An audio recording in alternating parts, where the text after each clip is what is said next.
We are talking about the term garbage in, garbage out. I know y'all probably do not live under a rock, and you have probably heard that saying before, garbage in, garbage out. And basically, what that means is you become, to some degree, what you consume. So if you are consuming unhealthy, immoral, toxic things, and that's like part of your daily diet, what you see, what you hear, what you observe, what you're part of, what you're around, who you hang with, all of those things. If that's what you're consuming, that's going to become part of who you are, and your behavior is going to be impacted by that. Not just your behaviors, obviously, before your behaviors are impacted, it's infiltrating your values, your morals, your emotions, and your thoughts, and then the behavior. So I think that gives you a little bit of insight into how immersed, you become, and how entwined all of this becomes in your body and your emotions and your behaviors and all of these things. So garbage in, garbage out isn't just some like cliche term. There's a lot of truth behind it, and that's what we talk about. We talk about the truth. We talk about how we are impacted by the world around us, and 100% what you consume is a part of that. So, we've got some questions, and again, this is just the overview for the month. We are talking about garbage in, garbage out, all things. So, if you have any questions, or you're interested, or if you just want to know, hey, I'm consuming X, Y, and Z, what do you think about that? How could that impact me, emotionally, psychologically, physiologically, all of those things? Write in, please. If you're watching this, you have already subscribed. You are looking at our resources. So thank you so much for showing up. But now let's comment, let's share, let's do all those things. Okay, so we want to know, we want to hear from you. But we do have somebody that's written in, and we are going to respond to them right now. Kelly. So the first question is, what exactly is garbage? What defines it? Okay, I love that question. What is garbage? I think obviously in our mind's eye, when we hear garbage, we think of the proverbial garbage can or the dumpster, right? I think that's great. Use that. Use that in your mind's eye, because we have accumulated a lot of junk, a lot of stuff, a lot of things that probably glittered at one point and seemed like something we needed or wanted to be a part of.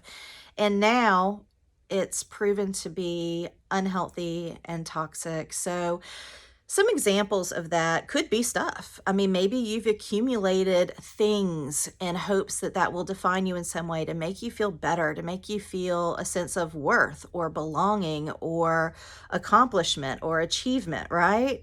Buy that new sports car, right? And everything's perfect. And then you wonder why you still feel like crap afterwards.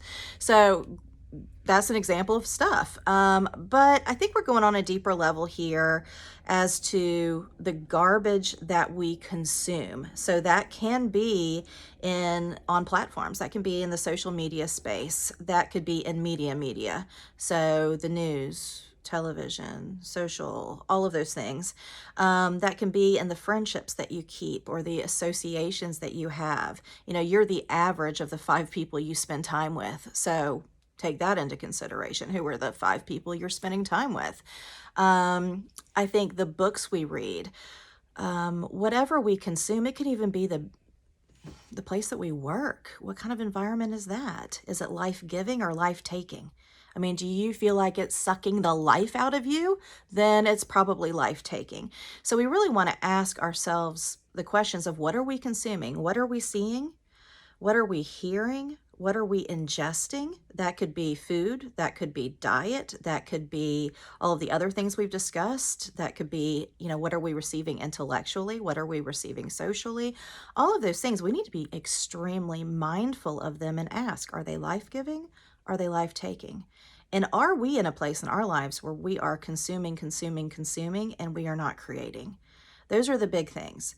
The other reason I just wanted to take a minute to talk about this is, I oftentimes come in front of you and say, social media might not be the healthiest thing in your life, and I want you to do an audit on that. I want you to really audit what you're looking at, how much time you're spending on it, who you're following, and all of those things. Again, life-giving or life-taking. Is it making you feel good? Is it making you feel creative? Is it making you feel energized? Is it making you feel like you can take on the world? Is it empowering you, or is it not? If it is not, and it is doing the opposite of any of those things, please minimize it. I'm not saying cold turkey, although that would be statistically the best way.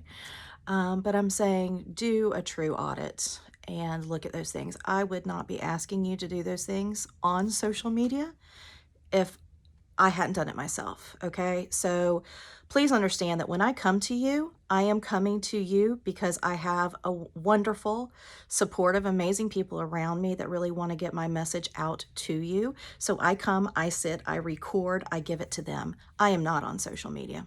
Okay. So if anybody's DM'd me or done anything like that, you'll know you won't find me, you won't get me.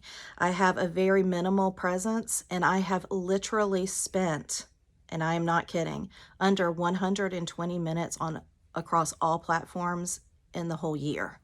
So I don't get on, I don't care to look. When I do, it's really just to get on, achieve a task, or accomplish what I have gotten on there to do, and then I'm right back off. So I do practice what I preach. I think it's really important you understand that I am coming to you, and I am not asking you to do something that I haven't been willing to do myself. So when I come to you, it's because someone has recorded me. They think my message is valuable, and we hope that you do too.